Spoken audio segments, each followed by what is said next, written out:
Thank you.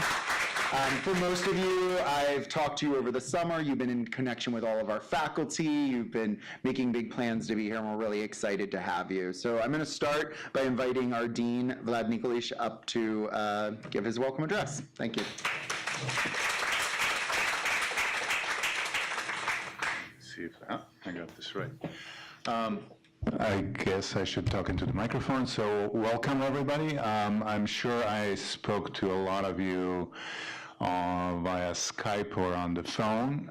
So I'm going to be brief just to welcome you all, and later you'll hear also from our executive dean, Mary Watson. She's going to come in later to give you also welcome of the bigger university. I just wanted to kind of tell you a little bit about the resources that you have here. And the first thing I wanted to say also, there's Mary, right on time, so I don't have to go long. I can just, do a quicker pace.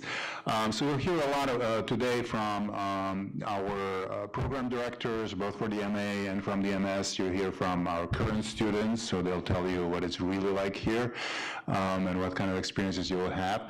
But I just wanted to give you a little bit of a few things that you should know coming in and not forget that are beyond just what media studies is, what you have at the university and that you can use for yourself during your study. So the first thing where you should go online, if you don't know this already, is called smscommons.newschool.edu. Feel free to write that down. I tried on my phone. It doesn't seem to be working from here. But this is a place where you can find, if you haven't been there already, where you find all the up-to-date news about what's going on. It's not a perfect site. It's a blog where we just post everything.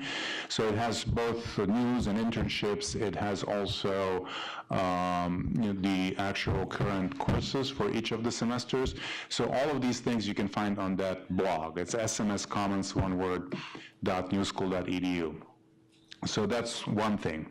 The second thing, what I wanted to tell you is to also look at, and this is what you'll see, check your emails regularly. We have many events that are really great for students and faculty, and it's a great place to meet other students. So right here, what you have, this is what we had last semester. We had our artist in residence, Sean Baker, who is the director of the Florida project. So him and Shi Jing, who is the producer of his film, so they work together on many different films. And Shi Jing is our graduate from the MA in Media Studies, and they met actually here at the New School, where they made their first film together. And since then collaborated. So he did master classes and screening of his latest film.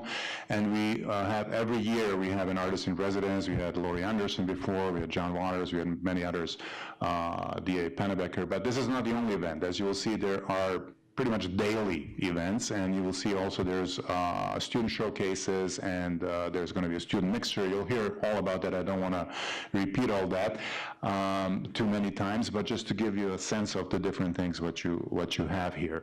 The other thing I wanted to also have is the XR Center. So for those of you, again, this is university-wide. You'll hear a lot about the different things that are ours, meaning MA, MS, Media Studies. But if you're interested in new technologies, virtual reality, augmented reality, you can just book time there. We also have classes that are happening there, but just so you know, this is another resource that is open to you, as well as the Making Center, which is at Parsons Across, where you can actually make stuff, again, things that you can use, and then our Innovation Center and Film Office. So if you haven't been there already, it's 6 East 16th Street on the 6th floor. So these are just some of the things to give you an idea. You should just go around if you haven't already, and because sometimes what happens, I see students that are here for a year, and then I ask them, have you been to the Making Center? And they say, what's that? So, don't let it happen to you, because there's so many things happening here, and there's so many resources that you can use. So, one is what you have in the school and in what we offer you, but also, look around what is across the university. And so these are just some of the things that are open to you. So you'll hear much more about all these other things. So I'm going to hand this over to Robbie. Welcome again, everybody, and I hope to see you all and that you have a great time here at the New School.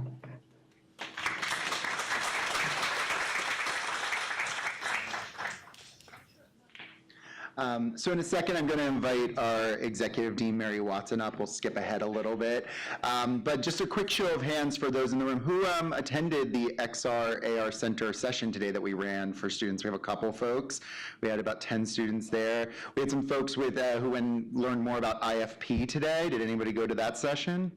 Couple hands. Great. And we had a couple of sessions online about webinars related to career services. So that was a really great option. You went to all of them. Thanks.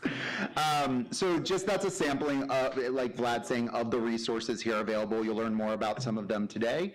So just keep looking out for those opportunities. All right. So I'm going to invite Mary Watson to step up and give her welcome address. Thank you.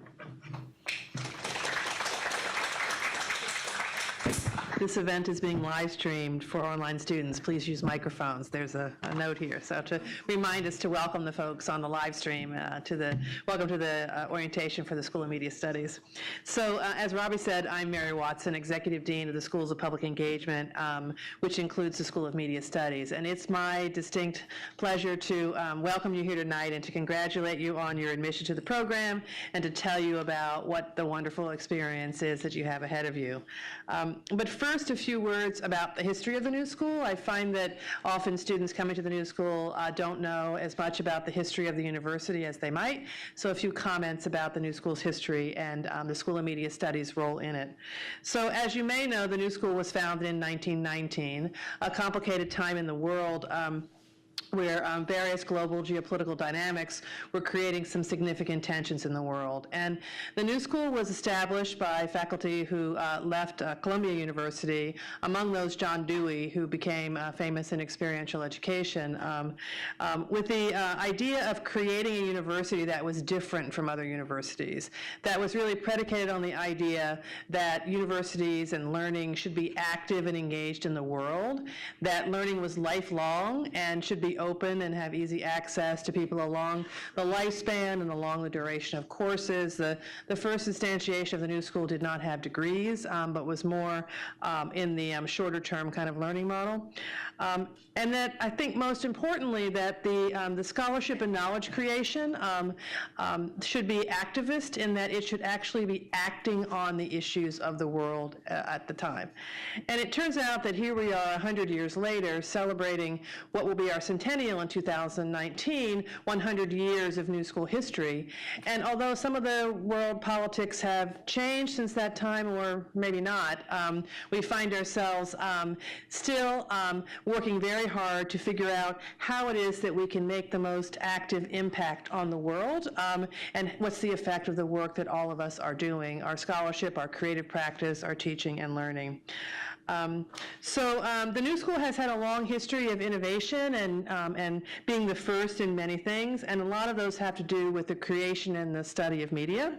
So we are attentive to this history today because as we look forward to the centennial event, and you'll have a chance to experience and take part in this, in the centennial year celebration in 2019, we'll be featuring and showcasing some of the work that we've done, and perhaps even more importantly, reflecting on what 100 years of the New School means for the next 100 years. So we're counting on all of you to be engaged in those projects moving forward during the Centennial Project.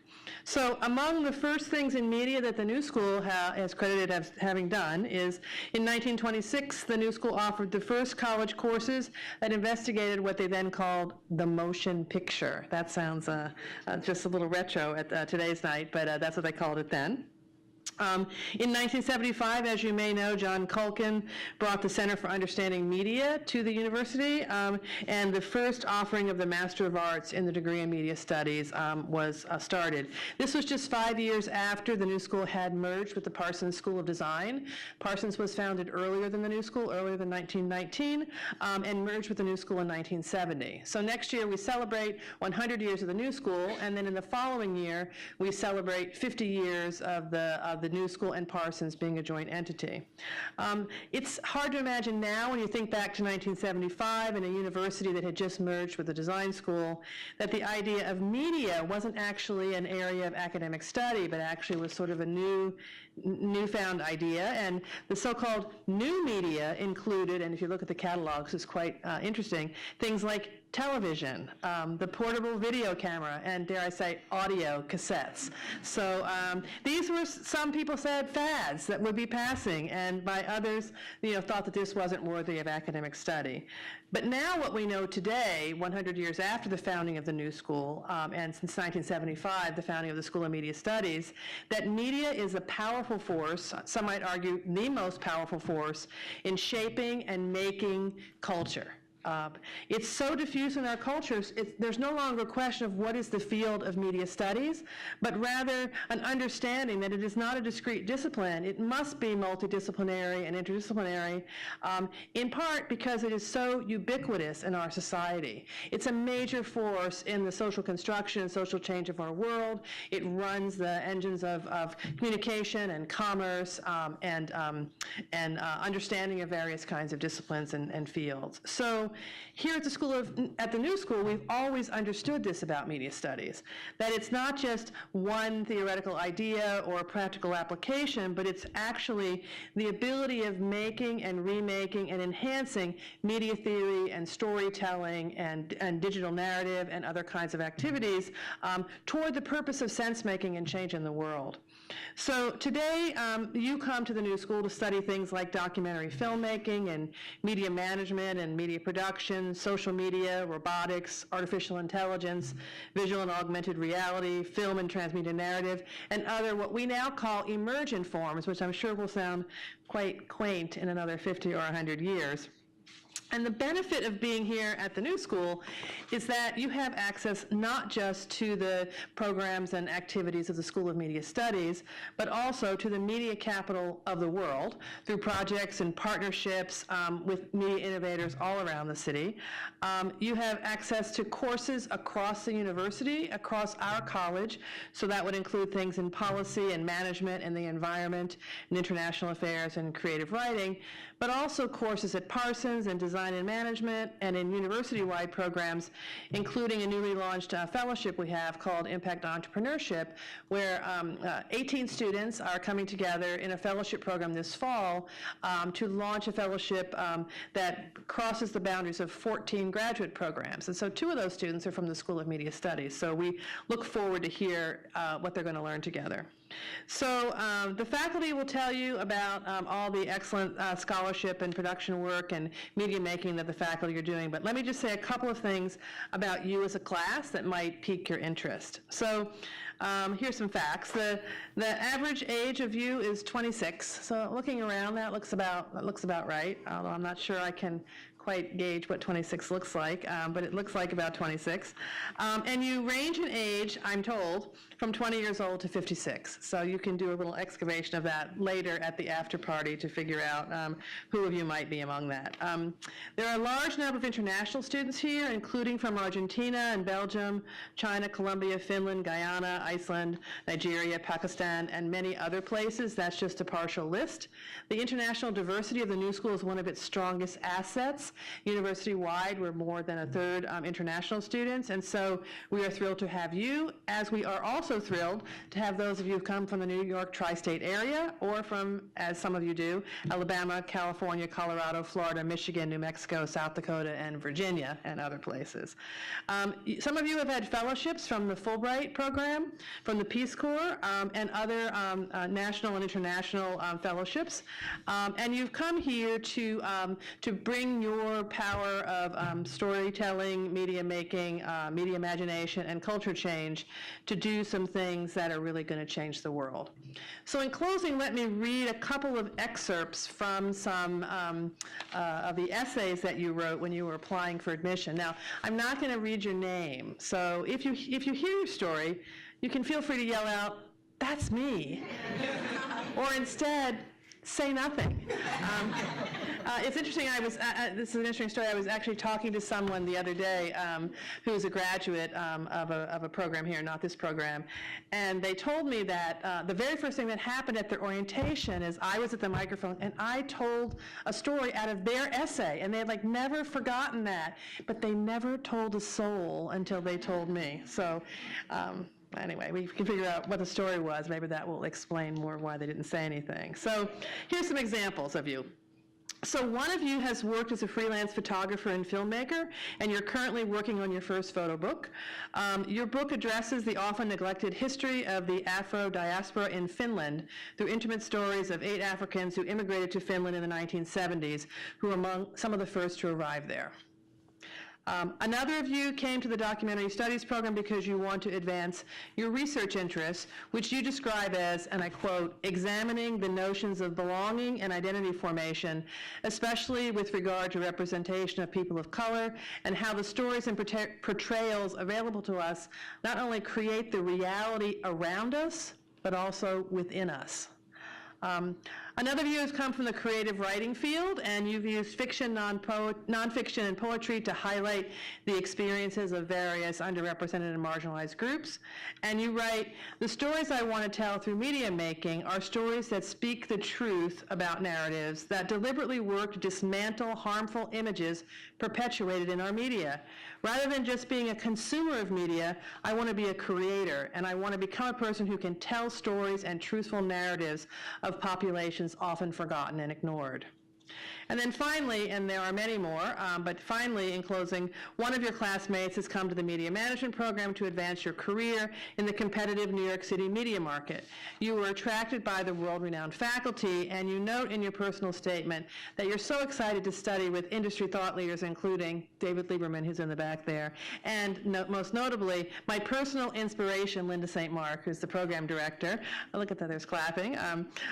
Ecstatic to discover that Linda was the director of this program after attending a meetup last year about women transforming media and seeing the courage that she has showed in stepping up for women in media. So I could tell a lot of stories about a lot of faculty and the reasons that students come here, but the relationships with faculty and the stories that the faculty are telling and the stories that students are telling are really what's at the core of what's happening in media. So I look forward to hearing about all the great things you're going to do.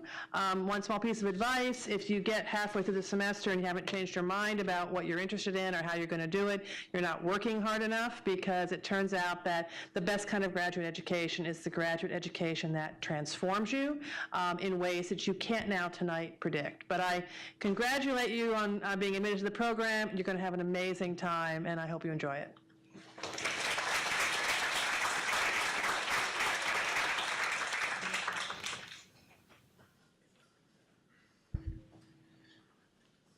Next, I'm going to be inviting our Associate Provost for Research, Michael Schober. Thank you. Hi, everybody, and welcome. Welcome to the new school. Really glad to have you. So I'm a professor that what you're doing is okay, and in order to be able to do it, okay? Very importantly, even if what you're doing isn't federally regulated research, we are morally and ethically bound as an issue of social justice to treat humans well when we interact with them. That means following the principles of the Belmont Report, which is the thing that undergirds all of our human subjects work. 2 main principles to think about: do no harm. And when you interact, the people should not be worse off after having interacted with you than they were before, ideally even better. And second, fully informed consent. People have the right to not interact with you if they don't want to, and they have the right to stop interacting with you if they don't want to. And so there can be murky issues, especially if you're working with complicated and politically sensitive and interesting issues. So think of working in a prison. The prison warden says, yes, you may interview all my prisoners. Did they have fully informed consent to say no, right? So there's complicated things to think through, and I know you'll be thinking about it together and with your professors. You should know we have an Office of Research Support, as well as all these principles for if it were federally regulated research, what would the principles be there? And so feel free to email us or talk to us along the way. And again, congratulations on the program and good luck.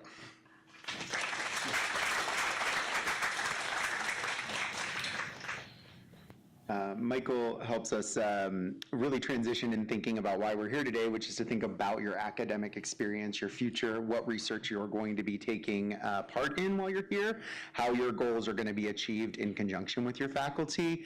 But your journey actually started far before your faculty were involved in this portion, and I want to make sure that our admissions folks who were right by your side through this whole process get to come and do a quick hello and say hi to folks. Thanks. Merida Escandon-Gasbero and Carl Ramos. Thank you for the applauds. We shepherded your applications for several months. You probably came to an information session. You took advantage of the desire to move to the next level, and now you're here. So don't forget us in admissions. We want to hear about your experience. We want to hear what you're doing, how's it going. And as you start this new milestone in your life, we're going to go out and recruit again. So there'll be new people that you'll be sharing your experience, just like some previous media studies student, media management student, documentary studies student shared their experience with you. Welcome. We're so pleased you're here. All the best. So we will be finding friends for you soon.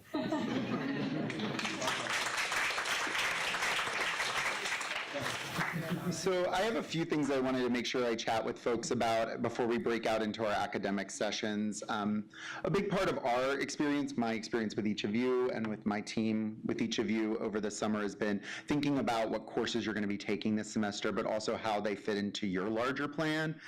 We have a team and network of folks here are part of your advising experience. It's not just one person. It's not just going to be me or Carolyn, who you might have been interacting with mostly over the summer. You're going to have, in the MA program, you'll be assigned faculty advisors connected with your research areas. And in the next couple of months, if you're in the MA program, you'll be meeting with me to discuss your research areas, your focus, your goals, and we'll be trying to make meaningful mentorships and connections. Within the media management program, you have a wonderful team of folks who are faculty mentors. You'll work with Carolyn and be referred as needed on each individual project, entrepreneurship endeavor, each opportunity that comes up. You'll get a curated experience for your needs. Our staff, myself and Carolyn Bushell, who was checking folks in earlier, are really going to be here to help you make sure you're on your path academically in relation to the resources on campus, your path to graduation, making sure that you're accessing all your opportunities here at the institution, and trying to have some meaningful conversations about your career plans here. You may have also been interacting with kind of this nameless void known as Media Studies Advising at newschool.edu. You might have gotten a few emails from us through that. We have student advisors who you'll meet through the experience who work there, and that might be an opportunity for you in the future to apply for a similar position. And these are folks who know all of the program requirements, help and answer quick questions, help you find the right website, help you connect with the correct office, and they're really peers to help you share. They'll share their experiences with the classes and the routes that they've taken to help you make meaningful choices about where you're going. I just want to remind everyone to schedule appointments with folks early and often. Your faculty want to connect with you, and it's not just the faculty who are here today, the faculty who may be assigned to you. It's every instructor who's here in our program wants to be part of your experience and connect with you. So schedule appointments for myself and for Carolyn. We're using Starfish, so you can go online through My New School, schedule appointments, see our calendar. And for our faculty, their emails are available on our website, and we'll send out more information about the bios and where to find office hours later. Come prepared to discuss your goals. That's what we want to talk about. We want to hear what you came with. You wrote wonderful essays, as Mary mentioned earlier, and we want to start pulling those apart and helping you find the right pathways to achieve those goals that you addressed on your entrance here. Think ahead. I always say when I used to be an undergraduate advisor, I was working with students always thinking about how do we focus on this semester and think about the next when we get there. With grad school, we're thinking about the experience holistically from a really big picture. We want to start thinking about, okay, when you graduate from here, what do you need to feel like you accomplished the goals you set? And work backwards and start thinking about the courses that are going to be crucial and important to your experience. And those are conversations that'll happen with this network and team of advising that's outlined here. So start thinking about that today. In your packet, you even have a sample guide to help you start maybe mapping out, writing down some goals for each semester that you want to achieve. We put a sample guide of what kind of an average student would take each semester. It's a guide. Outside of this semester where you have some really core foundation requirements, you have the opportunity to make the schedule flexible, interdisciplinary, and curated to the goals that you want to achieve. And so we want to help you get there. You may have received some emails about these items, but I just like to say I work with students all the time. Life happens for students in many different ways. Family incidents come up, people get ill, it happens. We know that you're not here as sole identity as students. You carry lots of hats. People can take leaves of absence, people can be absent from class, but we want to make sure that you recognize that while you're here, if you are able to come and you are here to engage in your studies, we want you in the class. And we want you attending, and we want you connecting with folks. If you need to take time off, connect with the advisors that you're assigned to, connect with myself. We will talk to you and really negotiate through what taking a leave of absence entails. A lot of folks come with a lot of pride related to coming to school. There's a lot of hurdles and barriers that all of you face to get here today, and it can be really hard to say, I need to take a break. I need to take a step back. I can tell you that every semester and every year, I have to have conversations with students that say it's okay to take a break. It's okay to take care of yourself. And so these policies that are listed up here, these conversations are more just to say, attend class, be there. When you need to take a break, come and talk to us, and don't disappear. We want to connect with you and get your goals, and the only way that we're going to be able to help you with those goals is to be present and connected with you. So if something comes up, ask us, and we'll help you navigate the best pathways to take a step back, take a break, and take care of yourself. And your faculty, the best way to connect with them is to be present in the class and engaged in the experience that you've signed up for. And they're going to be flexible with you when they can. They're going to be realistic about when you need to take a break. Is it reasonable for you to miss a class? Sure. But those are conversations they want to have with you, and they want to be meaningful and intentional about where they exercise that flexibility so that you can get the most out of the experience you signed up for. And then I'm not going to read through all of this. This will be sent to you electronically. As with any university, we have academic integrity and honesty. Michael talked about some of it as it relates to ethics, but I also just want to really push forward that something that comes up is very common, a question in my advising sessions is thinking about interdisciplinary work and making our work connect between courses. It is fine to work on projects across multiple courses with faculty consent, and you want to engage with your faculty about developing projects that use theory, production, practice, and it may be one project that has different components, but identifying which components come up in which classes is very important. The other ones are fairly common things that you can read through on your own and you probably are aware of, but that's in grad school. This program is highly interdisciplinary, highly connected across coursework, and that's a really important one I like to make sure I highlight. And finally, these are just a few things that I think are really important things every grad student should know, and I talk about in our advising sessions. I'm not going to go through every single one, but I'm just going to highlight a few. Again, we'll send this out. But the biggest one is that grad students want to tackle every single thing in this program. They want to go away. They want to make films. They want to create a startup. They want to start an organization. They want to take advantage of everything, and they can't. And that's successful grad students put focus and intentionality to the choices they make and engage with their faculty mentors and advisors to help make informed choices. I see a lot of the current students in the front, we invite nodding their heads very intently that we probably had this conversation. You can't do it all. You'll make some tough choices about choosing between adding a graduate minor or a graduate certificate or going to study away or working on a project that's going to help you incubate an entrepreneurship endeavor or finishing a film that's been your culminating project you've been working on for a few months. We really just want folks to think about that. So just remember, you can't do it all. I will echo what Mary said, though. You will make changes to your plan. It's part of grad school. You will challenge yourself. You will engage in coursework that's not what you imagined you would take while you were here, and it will pivot and change your goals, and that's fine. But we want to make sure that the path is set, and then you can start pivoting and moving between different roads and avenues that are in front of you. They take time to learn the requirements and understand why the course of study is played out. And I think the other piece that's most important is a lot of folks come here with a specific graduation date set in their mind. Research will change, your goals will change, your timeline will change, and we're going to work with you to see how that fits in with your graduation timeline. It may also mean that you take a leave of absence, you take a break, you take some self-care. We have 5 years to complete this program. So a lot of folks say they have their 2-year in their mind deadline, and they're going to get there no matter what. We want you to get there. don't get me wrong, we want to see you cross that line and reach your goals, but we also are here to help you achieve the actual projects. If you're writing a thesis, you may need more time. We want to have those conversations with you and think about that. And again, that connects with communication and relationship with advising. And with that, I'm actually going to transition over to our next part of our session, which is our academic breakouts.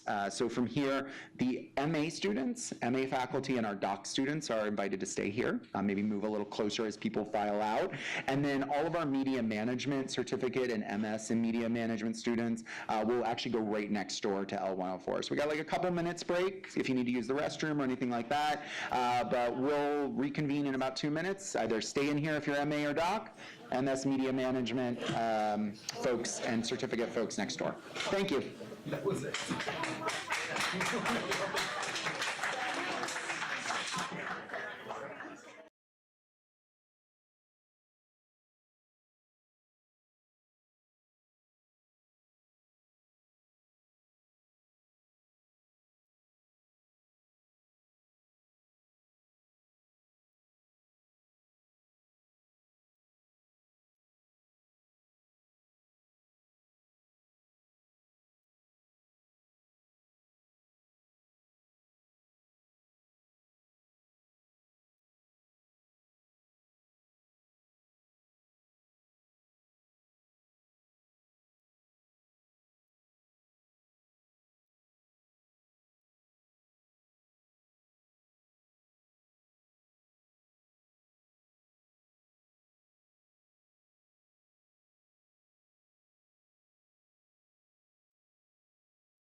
Thank you.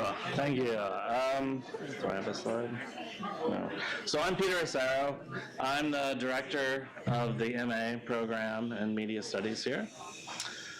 And we're just going to go over some of the kind of nuts and bolts. You've probably seen the course requirements and graduation requirements before, but we'll go over them once more just in case, because now they're not hypothetical, they're real if you want to graduate.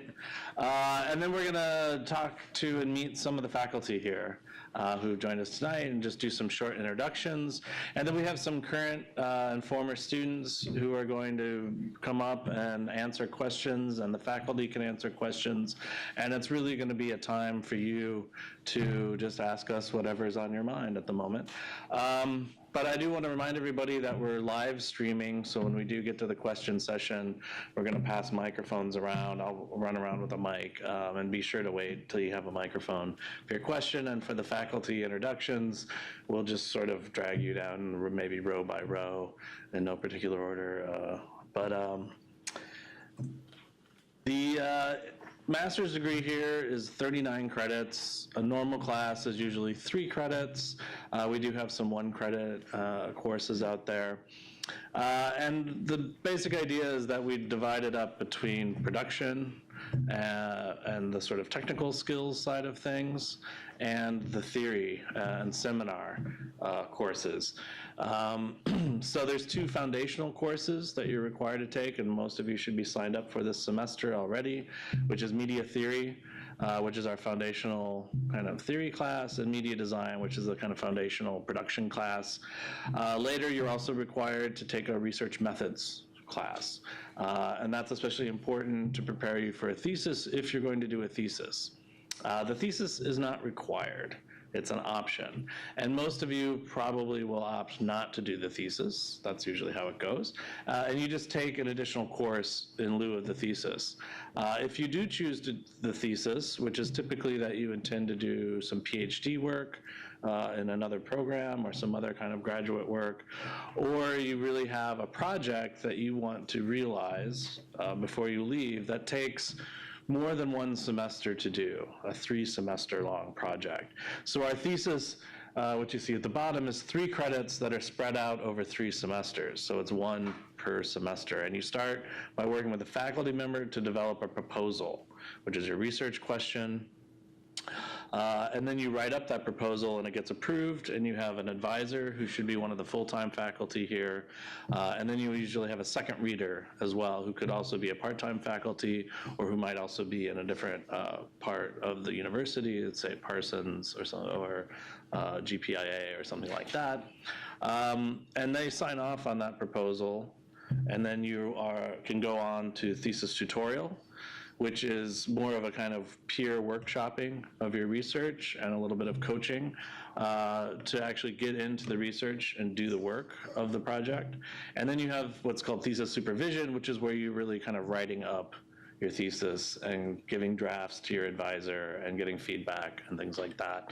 And that's, again, it's a 3 semesters. So if you intend to do a thesis, you need to start thinking about that 3 semesters before you're graduating, right? Or really 4 semesters before you're graduating. So if you're thinking of going full-time and graduating in 2 years, you should be thinking this semester about a thesis and then talking to advisors about a proposal in the spring, right? So you can get on this path. And typically you want to take your research methods class when you're working on your proposal. That's really the best option. So that would be, again, if you're doing it in 2 years, that would be in the spring. Okay. Beyond that, we have this distribution requirement between seminar courses and production courses.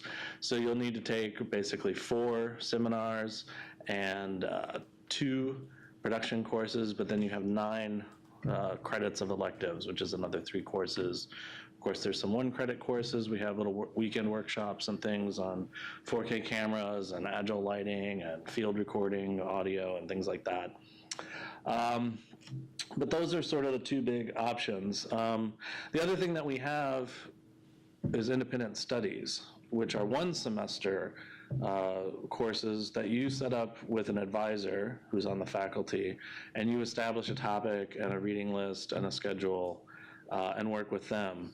And it's also 3 credits, and it could be a production or it could be a research paper, but it's 1 semester. So if you're thinking about doing a big project, but you think, oh, I only want to spend 1 semester on it, you could do an independent study instead of a 3-semester thesis, for instance. Our various areas of study, which we try to kind of collate our courses around these as themes, focus on media history, criticism, and philosophy. That's the kind of theory side of things. We're really pushing the boundaries in transmedia, digital storytelling, telling stories across different kinds of media, digital cinema production, and filmmaking sorts of skills in the digital world that we live in. We have a broad range of options in sound studies, audio production, podcasting, thinking about oral histories and interviewing and things like that. Of course, documentary studies, and some of you are documentary certificate students in here now. But we also, within our MA program, have a range of documentary offerings, including specialized digital production courses that are dedicated to documentary. And more, we're growing the area in media analytics, which is really thinking about how data functions within the media, and especially in computer media, but data visualization. And of course, with the media management students who just went next door, there's a lot of work involved in thinking about data analytics and audience analysis and things like that. Okay, I kind of already went over the 3-semester thesis thing, but here's an image if you need an image reference for the visual thinkers out there. We also have internship opportunities. The one thing to remember on this is that you're not eligible until you've completed 15 credits. And there's actually, I think, a legal requirement for this for international students as well. But there's opportunities all across the city and globally in different kinds of institutions. Of course, there's a lot of media industries here within this city, a lot of big name media, like we have these here. There's also a lot of small nonprofits and NGOs and startups and things like that that produce opportunities as well. And you're welcome to find your own internship opportunities. Robbie Powers, who you talked to earlier, he sort of administers all of the internships. So if you find an internship, you go talk to him about it. They'll set up an internship contract. We also keep records of different places that have offered internships. Some are paid, many are not paid. But you can get different ranges of credits for that. So you can do internships for 0 credits, 1 credit, 2 credits, 3 credits. And you can do multiple internships to get, I think, up to 6 or 9 credits. I should check that number. So you can do multiple internships as well at different places or sometimes at the same place. But we tend to discourage that if you're not doing anything new in that. But you'll do an internship contract, and you'll have you have to write a letter at the end, and you get a letter from your supervisor. And we publish those in the weekly SMS newsletter, the roundup, and there's also that SMS Commons. There's a blog, so there's opportunities there that are listed for internships. There's also many opportunities listed there for assistantships. So I often hire research assistants for projects, and I put all of my ads up there, so you may see them there, and other faculty do the same. And often there's faculty in other areas of the university who are looking for a student to work on film and video or audio or something like that, that will send us their ads as well. So don't ignore that email. Take a look at it. There's also listed in there opportunities for employment for those who are nearing graduation or who want to work as they're completing their degree.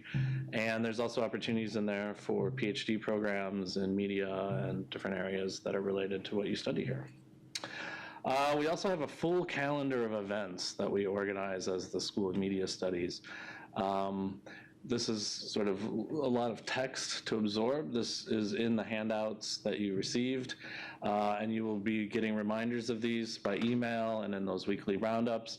But we have a series called Rough Cuts, where students share the rough cuts of their films, as it sounds, and they get feedback from the faculty and other students, and so you can improve your work. And those are usually several, let's see, there's 3 sessions this semester. And then at the end of the year, there's a fine cuts, which is the judged competition of films, on the same kind of idea. The idea is that your rough cuts become fine by the end. We're also having a tribute for one of the faculty members that we lost this summer, which our director of the documentary studies program, Deanna Camille. There's all sorts of other events that you can see here. The documentary studies program also organizes doc talks that occur through the semester, and those will be announced as they arrive. Our other kind of big signature events, as Dean Vlad said earlier, there's the Artist in Residence, which revolves around the Hirshon events in the spring. We do Mixed Messages, which is a mixed media show. There's capstone and thesis presentations from the media management people. There's a documentary films series for a documentary event hosted by the Doc Studies program. Yeah. So there's also voiceover where they read scripts and things like that. But again, there's just a lot of events, and it's a good way to socialize, meet people, but also present your work in different levels of formality and to different audiences. Okay, so at this point, we're going to do some faculty introductions. So I'll say a little bit more about myself to start out, and then I'll start calling out some of our faculty from the back to come down and use the microphones again. So my name is Peter Acero. I'm the director. I'm also the faculty. I've been here since 2008. My background was in philosophy and computer science. I actually did 2 PhDs. I didn't quite finish computer science, but I was working in machine learning and artificial intelligence and robotics, and my work focuses on the kind of ethics and policies around these technologies. I also have a non-governmental organization that's an arms control group that focuses on fully autonomous weapons and trying to ban fully autonomous weapon systems, and we're working at the United Nations in Geneva to get an international ban on killer robots. I've also done a lot of work on the history of robotics. I'm doing an oral history of robotics project. We've been interviewing the pioneers. We're building a large digital archive. We have about 150 hours of interviews, and we're building the web interface to that now, so you may see some ads looking for research assistants to work on that. I teach media theory. I teach research methods. I teach seminars on digital war, which is thinking about the ways in which digital media technologies are transforming war and armed conflict. From drones to robots to subverting democratic processes through social media and things like that. I'm teaching that this fall. And then I also have a Robots as Media seminar. And I also do a studio class where we use computer vision, robotics, and drones for filmmaking, which I think is really fun. And if you get the chance to take that, that's usually offered in the spring. So that's me. And maybe we'll get Michelle and Barry to come down in that row and introduce themselves.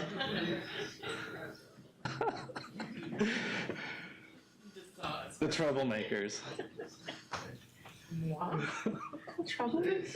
Take it away. Hi, everybody. And I'm Barry. This is the only mic. That looks empty.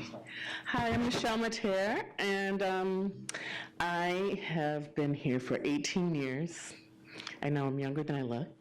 And I have both taught in the grad and undergrad spaces.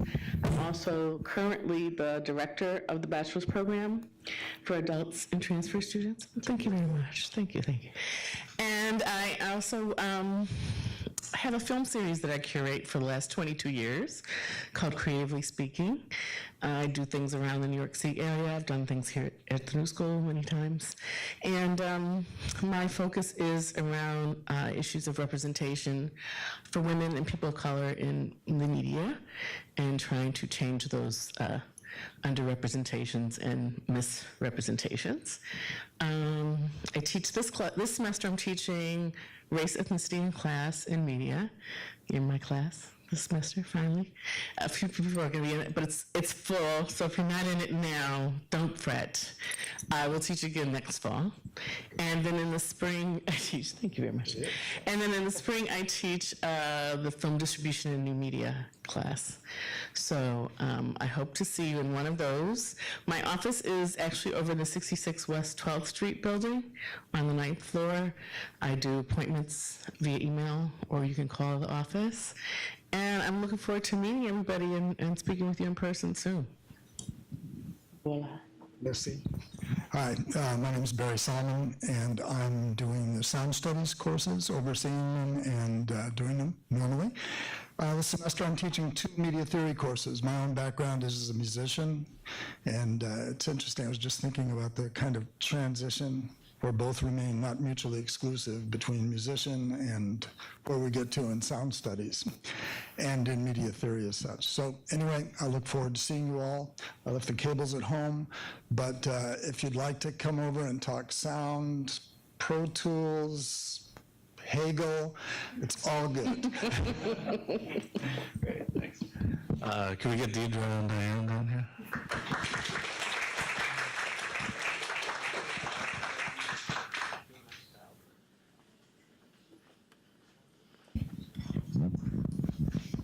Thank you, Peter. Welcome, everybody.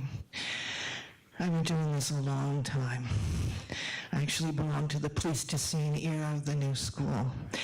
And when dinosaurs walked the planet, and I'm actually the longest lived member in the media studies program. It's the truth, it's not fake news. I wanted to tell dying. Well, there. That's a perfect segue because death is one of my interesting topics. And in the spring, I'll be teaching death in media, and I'll tell you more about that later.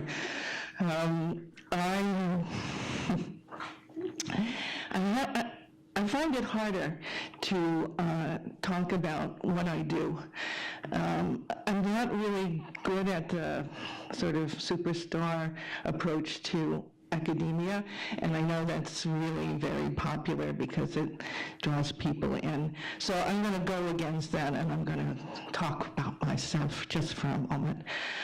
This semester, I'll be teaching documentary art history and future, and due to a little misunderstanding, a cap was put on it, so it seems like there are no more seats, but there are.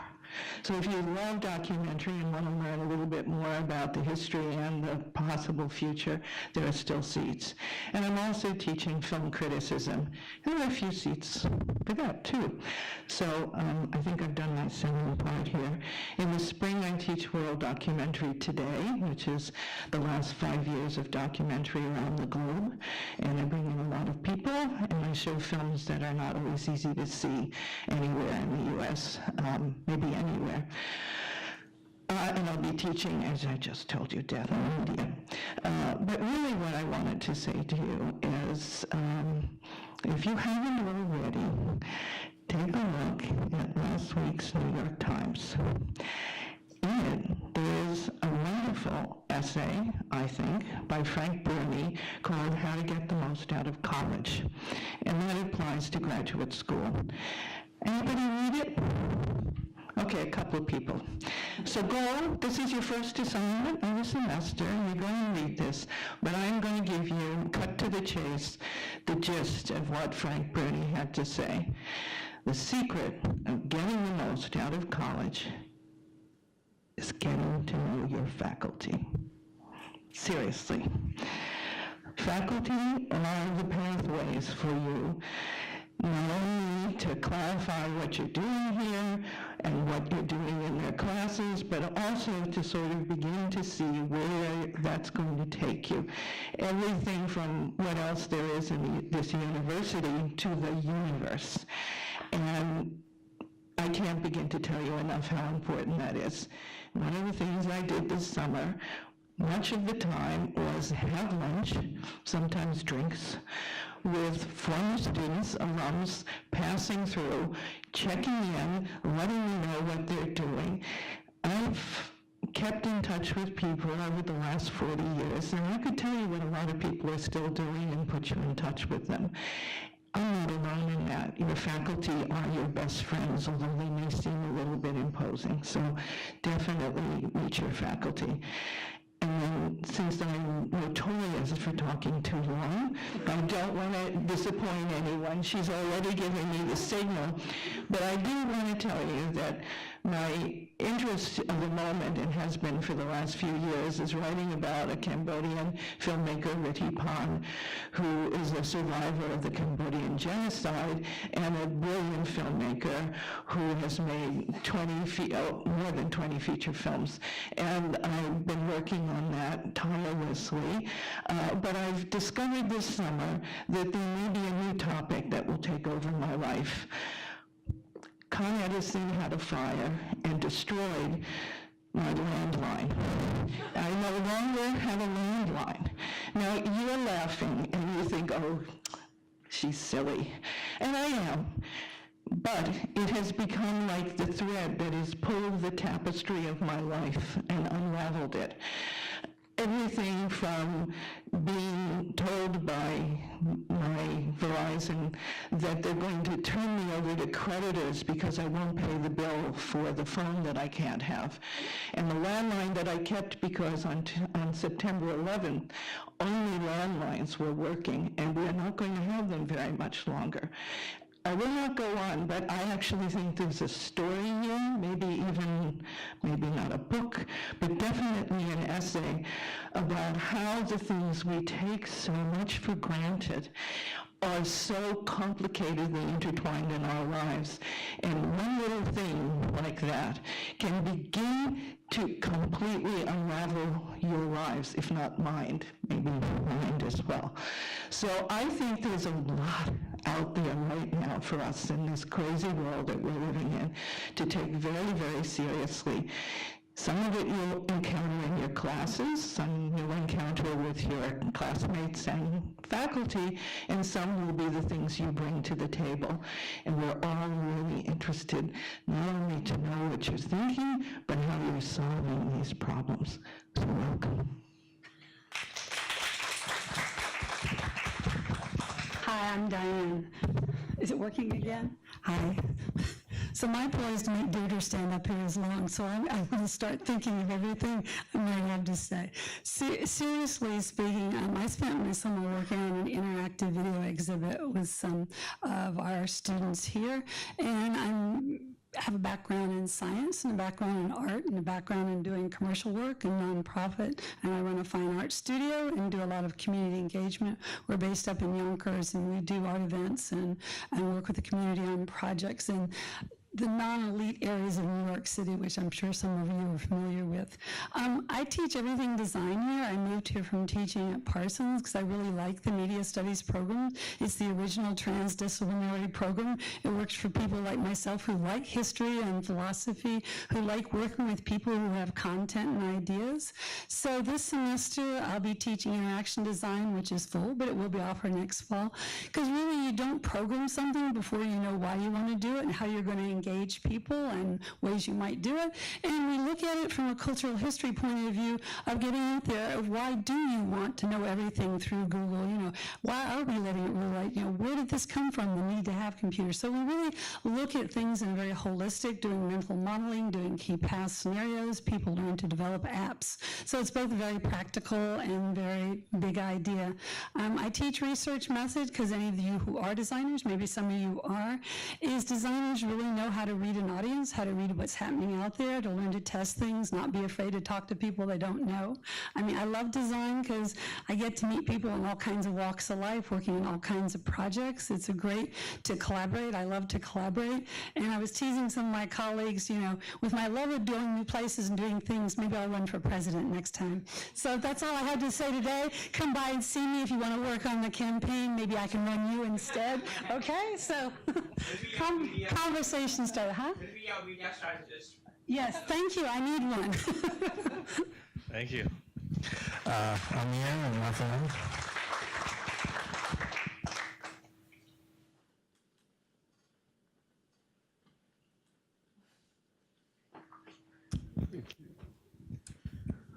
Hello, welcome everybody. Welcome to this very special program. I was actually in your shoes about more than 10 years ago. I'm also a graduate of the MA in Media Studies here. My name is Amir Husak, and I've been teaching at the New School since 2010. At the moment, I'm also the director of the Graduate Certificate in Documentary Studies program and a full-time faculty here. I teach, this semester I teach media design. Some of you might be enrolled in this one, Thursday section.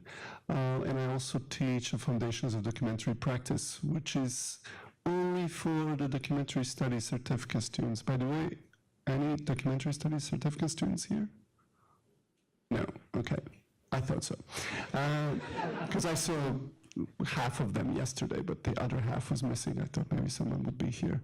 But yeah, unfortunately, the Foundations of Documentary Practice is only open to the documentary studies students, but you can still talk to me about documentary. I'll happily advise also on any other courses that are in the program. So my research interests are kind of really directly related to documentary, especially expanded forms of documentary. I'm also currently working on an interactive piece, working on a kind of a community-based media project in the Balkans, and I'll be looking for research assistants eventually. So if you're familiar with web development and are good with video, you should talk to me and are interested in these types of positions. I kind of want to echo what Deirdre has said earlier also. Yes, get to know your faculty. Talk to the faculty whose specialty really closely matches your interests, because it will make your time here incredibly or even more valuable. It goes fast. 2 years go really fast, and you will find yourself, oh, I wanted to take this class, and I wanted to do more of this and that and this, and it will be too late. So start early, ask questions early. It really pays off. Also to add, I think somebody earlier also highlighted how it is an interdisciplinary program. And this is actually a great thing, because you can really tailor a program that suits your interest, and there's some amazing faculty in the program that will really help you do that. So welcome, and you want to talk documentary, not really Hegel and Pro Tools as I'm interested in sound as well, as Barry has said earlier, but we can say Benjamin and Java. Thank you.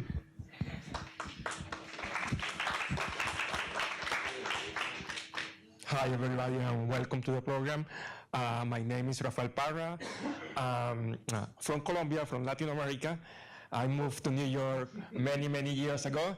My own background is in a little bit eclectic: philosophy, engineering, and film production. I'm a professional editor. I work as an editor in a show that most of you must know, Sesame Street. So I've been awarded several Emmys for my work at Sesame. And I teach post-production. I teach editing classes here at the program. This semester I'm going to be teaching a seminar called The Aesthetics of Editing, where we go over the history of editing since the silent period to the present. So what we do in the class is we analyze clips from films throughout the semester from the point of view of the editor. And a second class called Projects in Digital Video Editing, where students learn the tools to edit films, and at the end of the semester, the students will edit their own short film. So those are the two classes that I will be teaching this semester. During the spring, I will teach the documentary students an editing class. So that's my background. Feel free to come and visit to my office, even if you're not taking classes with me. I'm very open in terms of working with you in your own projects. And I also want to really invite you to come to Rough Cuts. This is a student run show. I'm the faculty producer, but it's really run by students.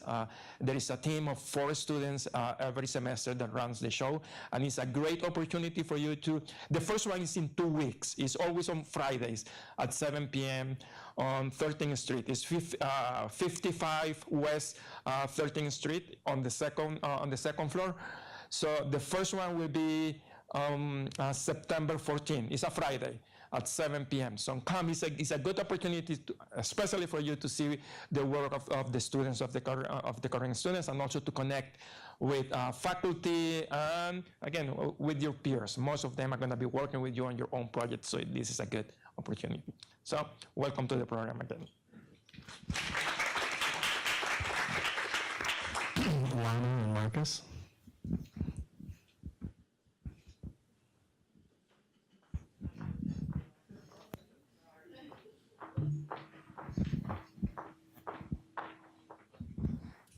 Hi, everyone.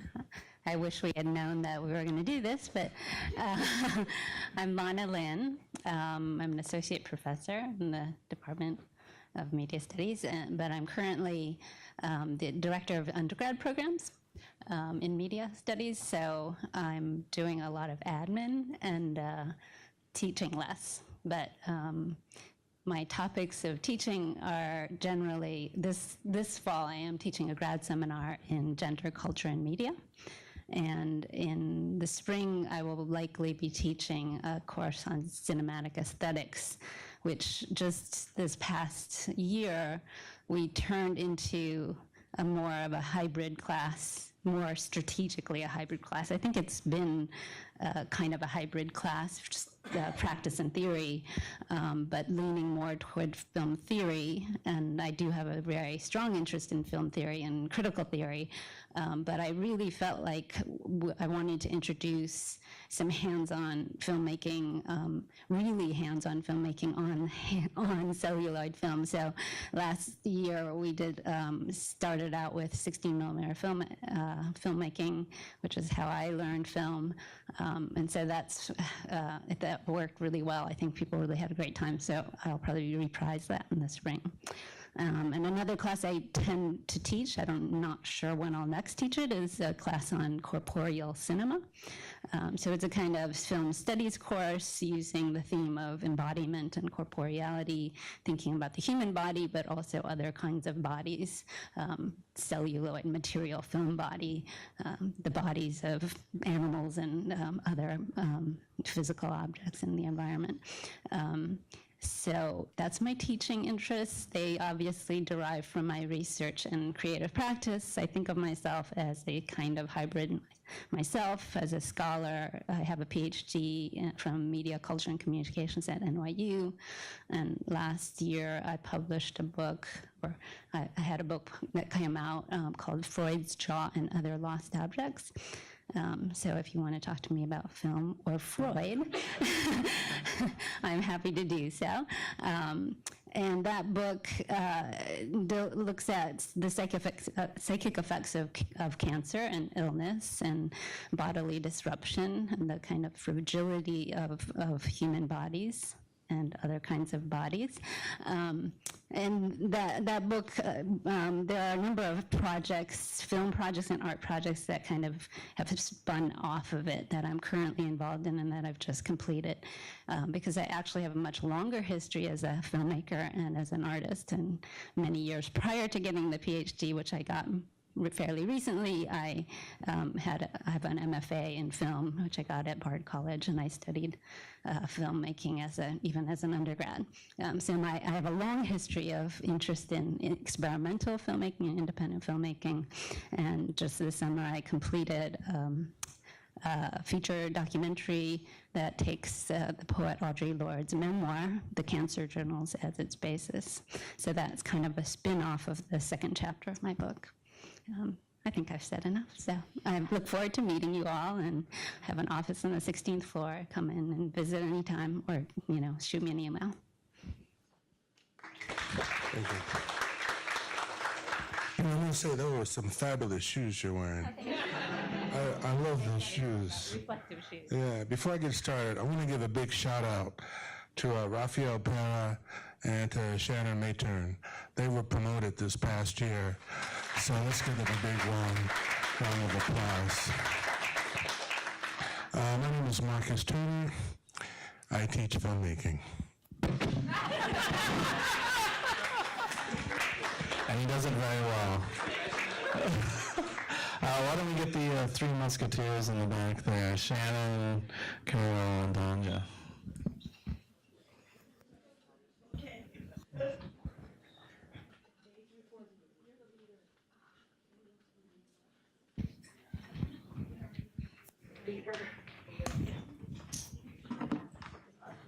Hi, everybody. I'm Carol Wilder. You could find out a lot about me on my website if GoDaddy hadn't lost it. After they upgraded me and told me now that it's completely disappeared. Luckily it was done by a media studies student at Del Rey years ago, and she's out in California. She has some of the files, but I'm kind of too old and lazy to sort of re-up it. For a long time, I was kind of close to the center of the universe of media studies, and now I'm like Pluto or Jupiter or whatever it is. What's the outermost planet? You should know. You're the... Well, there's a debate about whether Pluto is a planet. Okay. Okay, well, we'll go for Pluto. But I am teaching political media and communication, which is full this fall, but I'll be doing it again next fall. I don't know, have any of you watching TV these days and sort of see what's going on? Well, I get paid to watch it, In fact, I was thinking back there, I'll stop after this. Years ago, I lived in Mendocino County in Northern California, really in the woods, and we had a satellite dish, one of the big, 10-foot satellite dishes. And I wrote it off on my taxes as a professional expense. And I got audited by the IRS, who required me to have my dean at San Francisco State write a letter saying that I had to watch television for my job. And she did. So ever since, I've been watching television for my job, and it just gets crazier and crazier and crazier. So I would love to meet you in one of these kinds of events. I'm only here one semester a year. Now I was thinking when I started at Miami University, I was the youngest person in my department at 21, and now I'm the oldest. So look out. It can happen to you too. But it's a pleasure to meet you. And if you're a political junkie like I am, and with I have a particular interest and experience in Vietnam, I've lived there and written about it, and it's a great love of mine. So I look forward to meeting you, even though I am Pluto, if it's a planet. We just agreed that I'll go before Shannon because she has much more accomplishment than I, and I don't want to follow her. Than anybody. We all do different things, as you've probably ascertained. So I'm Danja Burris, and I want to say quickly, too, what Carol fails to mention is that she led this program for many years, mentored many of us, and has an indelible, My own daughter.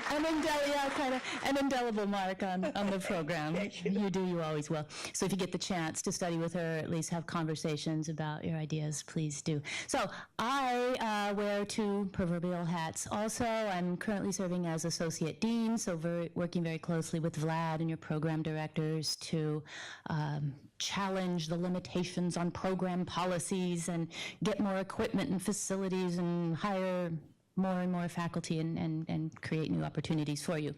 And I also teach in the program. I'm teaching this semester a section of media theory online. Maybe I should address camera mostly for that. Anybody in the room taking that particular section? Oh, good. Hi. Or any other online courses in the program your first semester. You'll notice, oh good, you'll notice if you haven't already that some of the courses online are unique to online. The faculty may live elsewhere, the subject may really correlate with studying it online and conversing and conducting production work online. So if you're interested in online coursework, talk to any of us, but I've increasingly become very, very interested in adapting and developing many of our courses in media studies for the online environment, for distance students and also for students who are here. So I'd love to have those conversations with you. My background is in media production, video production specifically, and it was in the areas of industrial video and advertising, marketing, and also photography. I moved to media theory and media philosophy. My research has just centered on thinking about how we represent non-human animals, right, in media throughout the ages and what that means culturally, philosophically, etc. And lately that interest, well, not even lately, right away, but more in depth recently, that interest has branched into thinking about how we involve ourselves in the natural world at large, and so with natural forms and artificial natural forms. So it's complicated, but it's fun. I teach a course called Animals as Media, and if that sounds provocative, please talk to me about that.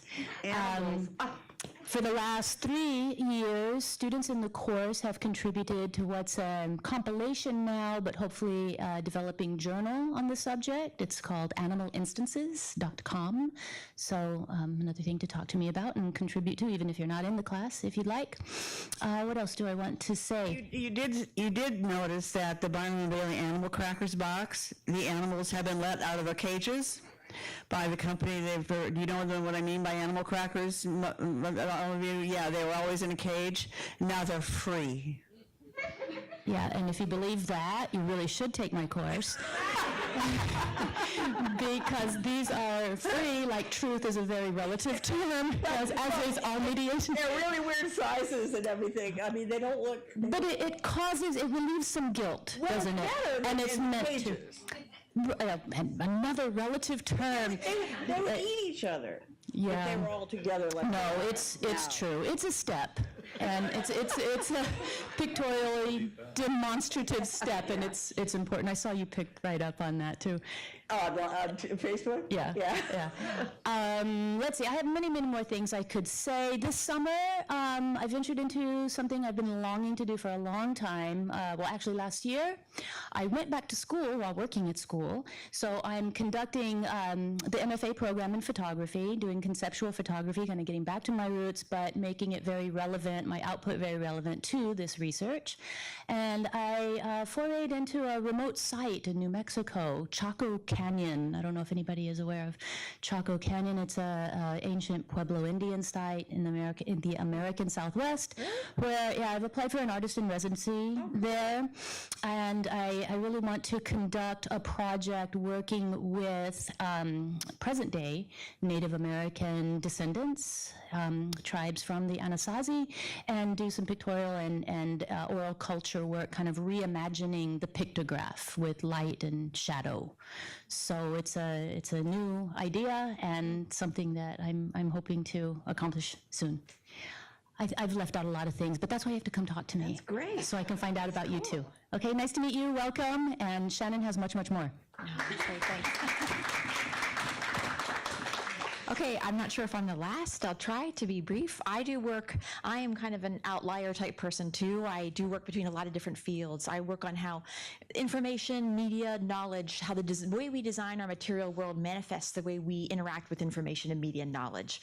So that means that my work kind of bridges media studies, information studies, geography, architecture, and urban planning. So just to give you an example, the first book I wrote was about libraries, the second book was about maps, and the one I just published last fall was about how archaeologists can help us think in a different way about what smart cities are. I don't know if any of you know about smart cities and the embedding of sensors and all kinds of technologies, dashboards to make cities more efficient environments. So those are kind of the breadth of different scales that I have thought about. And in terms of what I've done this summer, most of them are commissioned pieces, so people have asked me to write things. One, there's a lot of interest in media studies over the past few years about infrastructure. The wires and pipes that make things possible, make kind of digital communication possible, and that has transitioned into an interest in logistics. There are quite a few, actually some of our students are writing thesis projects about logistics. So I was asked to write a piece about technologies. Yeah, I did slip. I know you were looking at my foot. I slipped. Anyway, so how different media technologies make logistics, global supply chains work more efficiently. And specifically, nobody's thinking about how sound technologies are involved in that. So I wrote about the sound of logistics. Yeah, Barry back there. And then just one other example. There's been so much focus about innovation over the past decade plus since the rise of Silicon Valley, which is way more than a decade. So there's been a rise of interest in our field in science and technology studies in maintenance and care and repair. So rather than always building new stuff, why don't we instead invest our time and energy in fixing the stuff that's already there? So public funding for things like infrastructure, for instance. So I was commissioned to write a piece looking at how all different fields think about maintenance and care. Feminist theorists in particular have been thinking a lot about care and how that's a non-compensated form of labor. So that's something I just finished up recently. In terms of what I teach, this semester I'm teaching a class called Data Archive Infrastructure, which looks at the history, politics, aesthetics, technologies of how we organize information and media. And that class is pretty exciting for me for many reasons, one of which is the fact that we tend to have 7 or 8 or 9 different programs represented there. So there are students from design and technology, from anthropology, sociology, media studies, media management. So it makes a really nice cross-pollination of different people talking about different things. And the other class is called Maps as Media. And that is a hybrid class also, where there's a theoretical historical component. We look at things like indigenous mapping, mapping of red lines and race, and mapping of kind of historical forms of oppression and migration, and also pardon me? QGIS? We do a little, but you can take whole classes in Parsons just on QGIS and Carto. So if you just want to learn the technology, there are entire classes about that. We do a little bit about that, but we're actually thinking more critically about what a map does. It's a form of mapping GIS software to make your own maps. So we look at kind of the critical aesthetic capacities for how maps can serve as a medium. So those are my 2 fall classes. In the spring, I teach one of the methods classes, kind of a survey that a lot of students use to develop either a grant proposal for a project they want to do or a thesis proposal, as Peter mentioned earlier. And then another class I'm teaching in the spring is something with the new hybrid PhD program that's also open to medias to master's students. And will be co-taught with a philosopher, Zed Adams, called Thinking Through Interfaces. And that's thinking through everything from the history of the push button to the keyboard to Chinese typewriters to all different types of things. So that's what I do. Check out Shanna's website. She is a brilliant writer, and she has all kinds of really funky essays because her father owned a hardware store. It's so the wonderful. The books are great, but the short essays are really priceless, I think. Words in Space. It's called. Do you have any philosopher and technology combos? Actually, I just wanted to add to the philosophy and technology combo, Heidegger and Photoshop. I think an essay on each of these could be pretty interesting. Standing reserve of images. Okay, we've got some current students who are going to come down and join us up front. Is this not working? He's the technical person, ask him. It was working intermittently. Not working.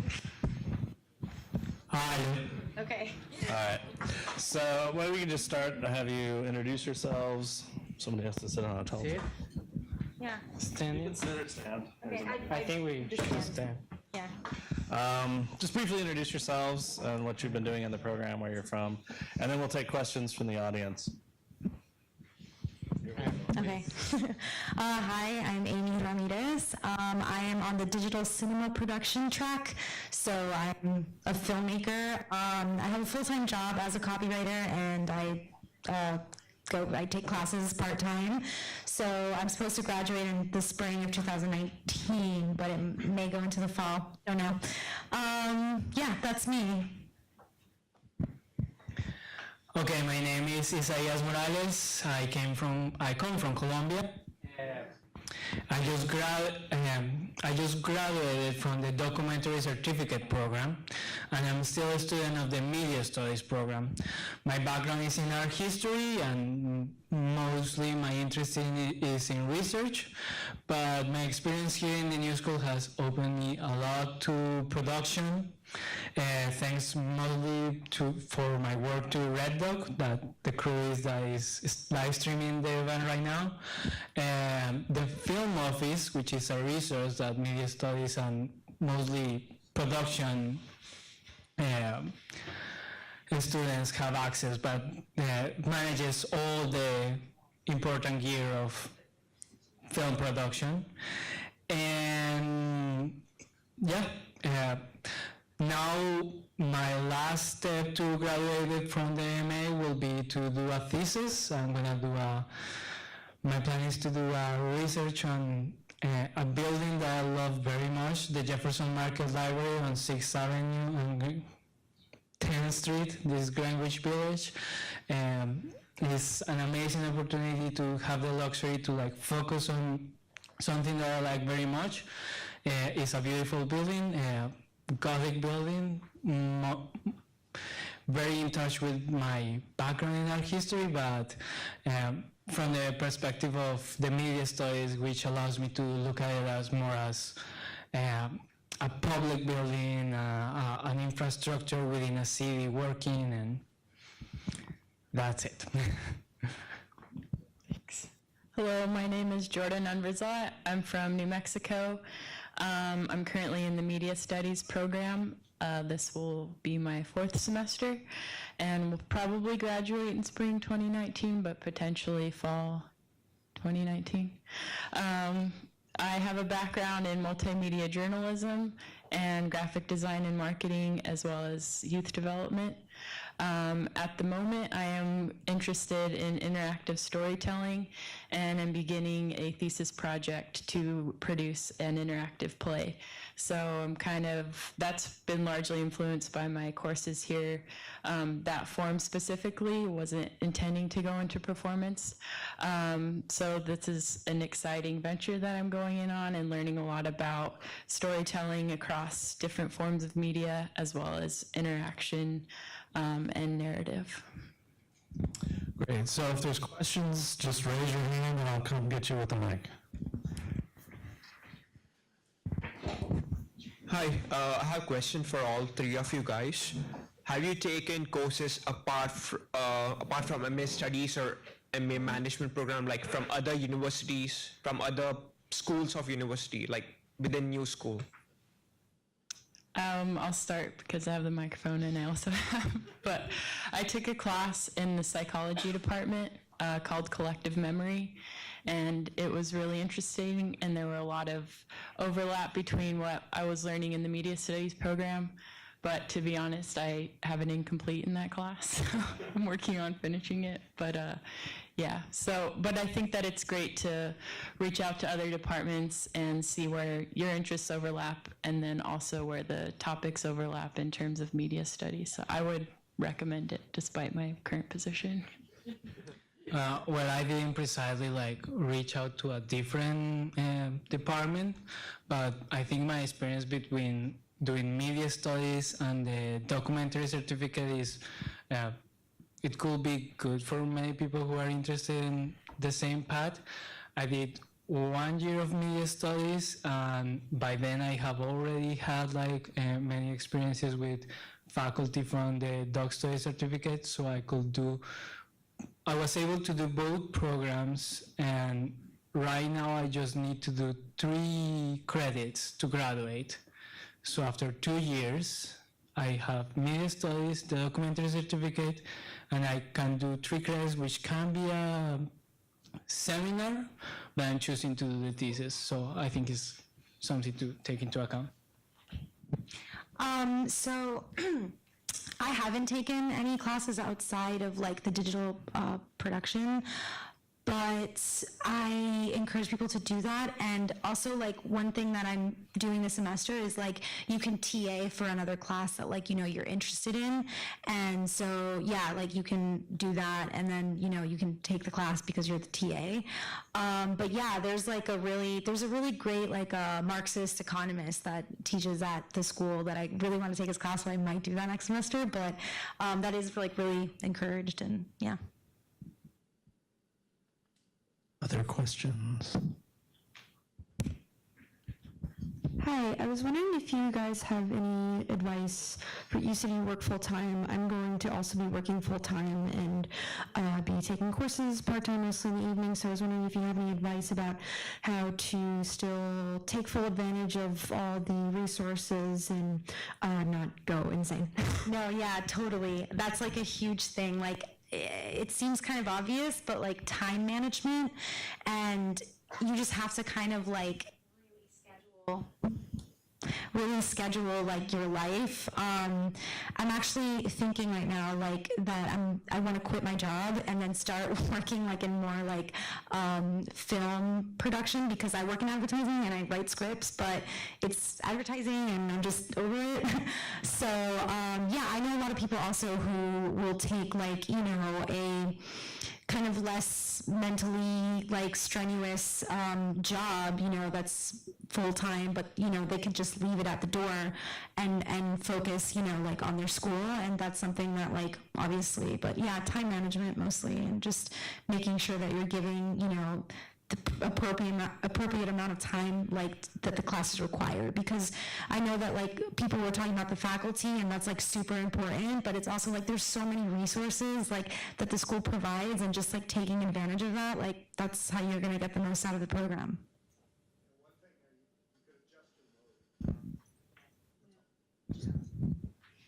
What? Yeah, you don't have to finish it in 2 years, right? So make sure you're picking the classes that you sort of make sense for the kind of projects you're working, and then they progress and build on each other. And some classes are only offered in the fall or in the spring, so make sure you get them when you can. Yeah.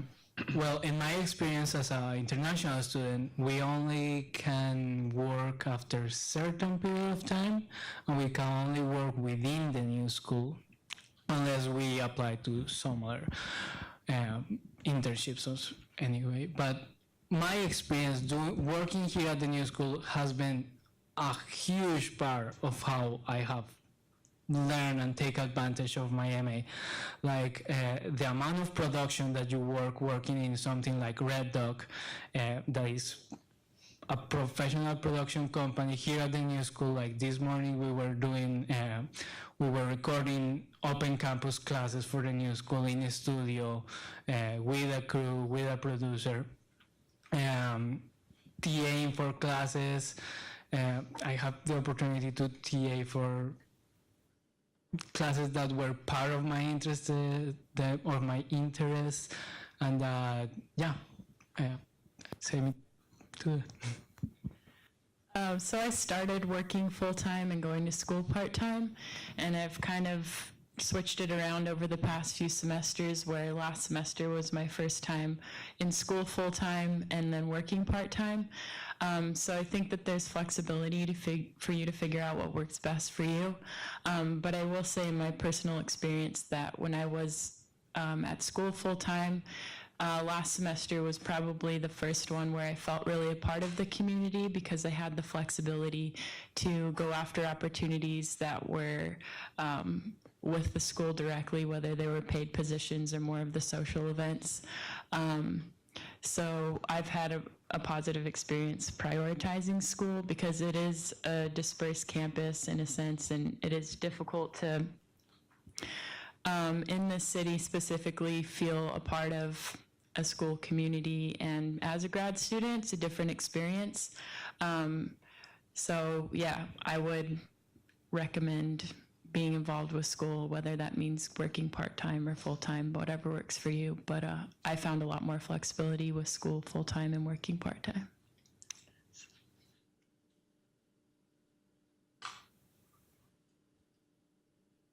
More questions? Why don't you guys tell them a little bit about campus life and like connecting with other students and what projects you worked on? Like Jordan, you worked on something, you presented mixed messages. Tell them about that and I don't know, like dealing with other students, collaborating, meeting new people, and also project collaborations. Maybe they'll be interested to know more about that. Thank you, Jack.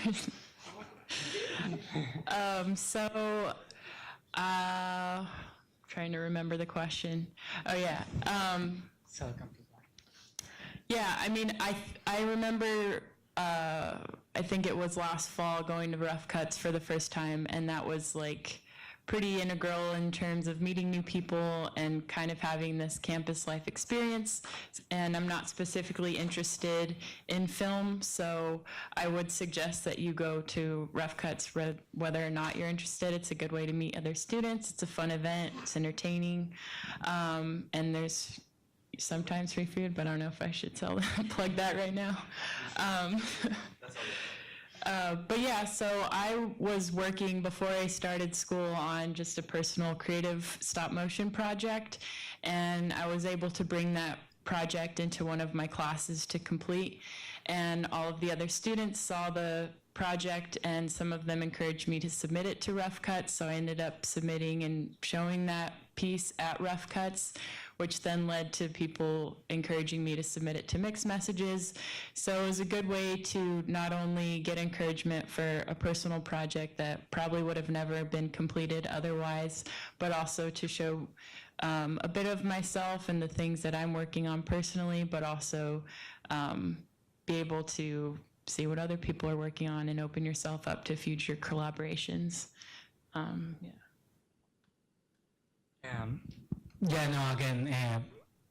Rough Cuts as an event for networking, for knowing what other people are doing, for getting someone to, like even collaborate in your own project is great. I think that just like by the second time that I was in Rough Cuts, that I was like actually showing some of my work, I get to meet this alumni, Louis Cox.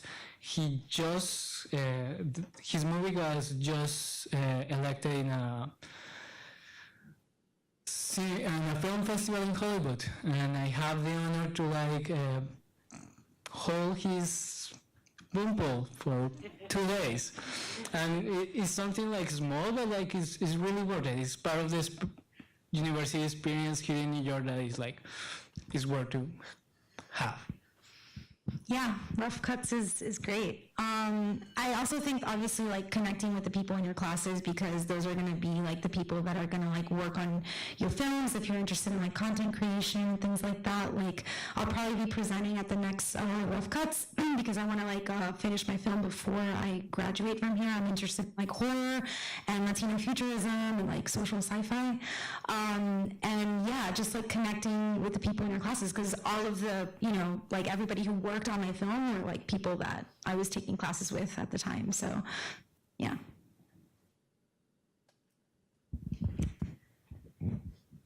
Hi. Maybe just because it's like the first week of school starting and everything, but I don't know about everyone else, but I feel like there's so much to offer here, and there's so much to do. How are you able to sit yourself down and like focus on just one thing and like go to that for all of your years? Because I feel like there's so much to do, it's impossible to kind of just focus on one thing. Like in terms of class options, or in terms of like activities? Like projects.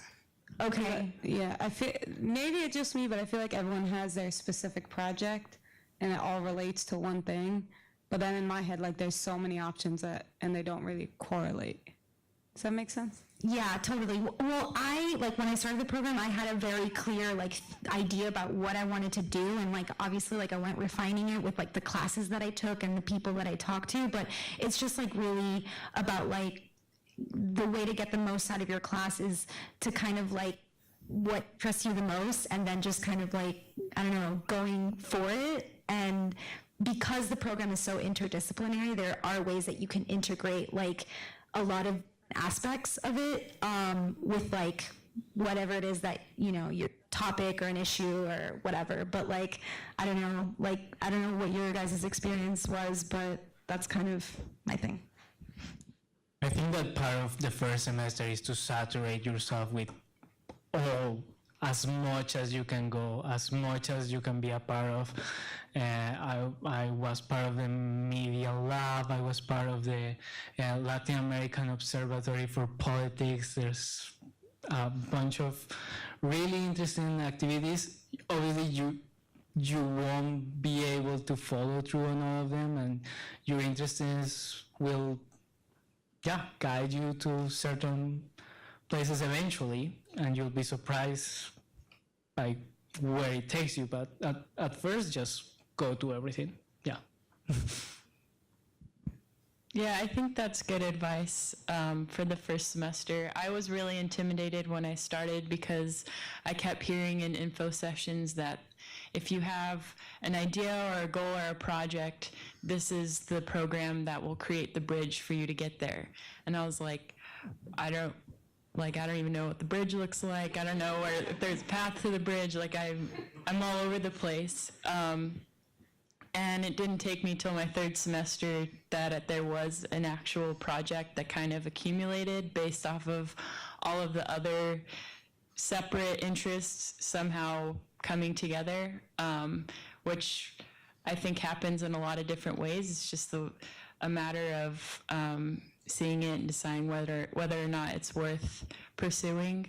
So yeah, I mean, I think that there's a point, especially in the first semester, probably the second one too, where you can really indulge yourself in exploring these interests and have the opportunity to go a lot deeper, not only in the classes with your students or in your own personal research, but also with the faculty and the fact that you're in New York City.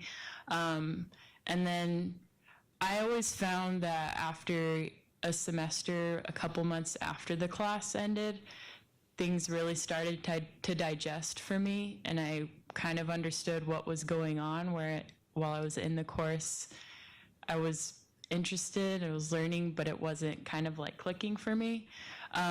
So yeah, I think that you can allow yourself to have some room to explore and do things that may not make perfect sense at the time, and then be patient, and then when you reach probably the end of the second, third semester, whatever your timeline is, then you can kind of like wrap these things up and get strategic about it. And I mean, you'll probably be thinking differently and be in a different mindset. So I wouldn't put a lot of pressure on yourself right now, because that's what I did and it works out.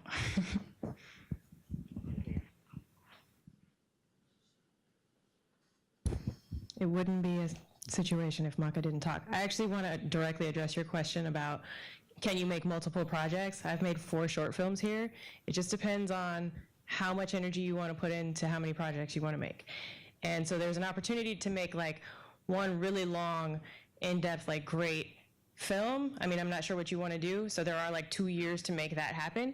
Or you can make as many as you can and just keep like going through the process so you get better and better and better at it. I was a student here, so I can say something. It was a few years ago, but in any case, take a walk. You know, take a walk. It's a great city. It's an interesting place. You're in New York. Go to the Met.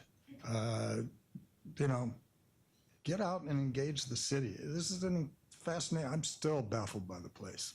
Yeah. After 35 years, I think.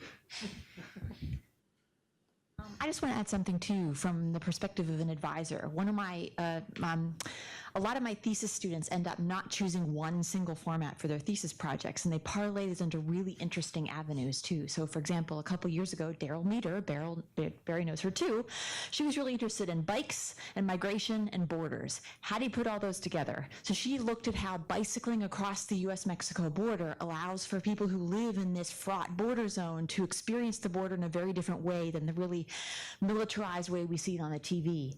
She was also interested in filmmaking and sound and writing. So she made a thesis that involved a sound component, a GoPro component, and a Super 8 component. She's looking at 3 different media formats, and then she had a written component too. And she parlayed that into a really competitive PhD program and is able to actually publish that work into a bunch of different venues that she's able to have her critical writing with a lot of her video work actually embedded in it. So there, she didn't choose one thing. She found a project by working with her advisors that allows her to bring them all together. Great. We have time for a couple more questions. Gonna make me run.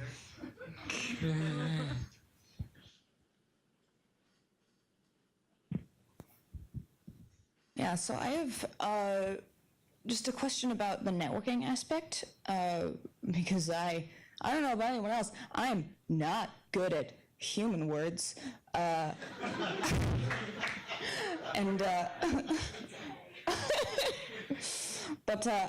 so I don't know, just a little advice, maybe comfort, maybe like, I don't know, sucks to suck. Like, but like, what was it like for you, like coming in from your, your different places, different backgrounds? Maybe I'm specifically worried about, like I have sort of a nascent understanding of what I would like to focus on as like a media maker, and just listening to the faculty talk, they're all like working on amazing, cool stuff, but none of it is really seems to be in my wheelhouse. And so like networking with faculty is a little bit stressful sounding suddenly. So just, advice on, I don't know, networking with faculty and also with other students, things like that. Go first. Yeah. So like, what are you into? Like, what kind of? Actually, social sci-fi, speaking of. Yeah, you were the first person you talked to. I was like, oh crap, I gotta talk to you. Cool. Yeah. But yeah, literally we just networked. Like that, you know what I mean? Just kind of, I know that like every semester at the beginning of every class, like you go around and you talk about yourself and like, what you want to do, or like the kind of things that you're into. And then like, obviously like other people hear it and like you'll be approached, and just kind of keep your eye open and your ears open to kind of like seeing the kind of people that you would want to network with. And, maybe we can like chat after, we can talk about sci-fi or whatever, that's kind of just how you do it. You just be involved in your classes. That's important too, like participation and things like that, to get the most out of it. Yeah, no, I consider myself a very shy person. But I think that it's not as much as networking, but another word to say, like to make it like so more smoothly, is engage. Give yourself the opportunity to like show your passion about something, and I think slowly people start to pick up and they start to give you opportunities. And yeah, in my case, I haven't reached out as much as I could, but yeah, I have plenty of opportunities, and where the little that I'm able to like show has been very well regarded in this community, I think. Yeah, I think I will echo both of what they say. I remember sitting in your position and being like, I don't know how to network. I don't know like what my specific interests are to really talk about it in a formulated way with words. But I guess like it's just practice saying different things about yourself and be as open as possible, and something that could potentially be in your mind completely unrelated could really resonate with someone else. Like especially in this environment with other students and even the faculty, obviously people's time is important, but I wouldn't put so much pressure on it. And I think like using a different word from networking is useful too, because you're essentially just kind of sharing yourself with someone else and learning about them, and then see what happens from there. I would also want to answer your question. I'm an alum of the program, by the way. I'm not just a random guy sitting here, just so you know. Yes, these are my colleagues, and I graduated in May. My name is Jad.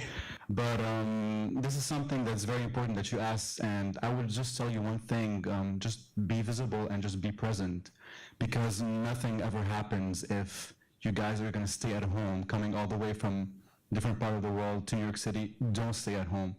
Get out, come to school, consider this your second home, be transparent, be honest, and be yourself, no matter what your interest is, and talk about your interest.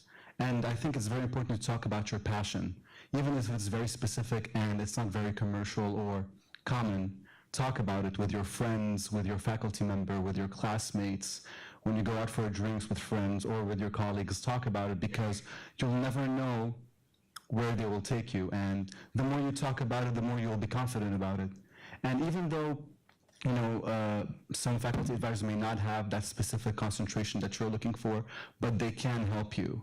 Like, I'll give you an example. My concentration was in musical storytelling, and there's no musical storytelling concentration. I have to make it up, but I spoke to Barry, who's the music guy, then I spoke also to Michelle, who my subject matter was part of her studies. I spoke to Danja, who does art installations and project management, and I spoke to Vlad, who's into storytelling, so I combined all of them and made my own and created that aspect. So the more you talk about it, be passionate about it, and just be there.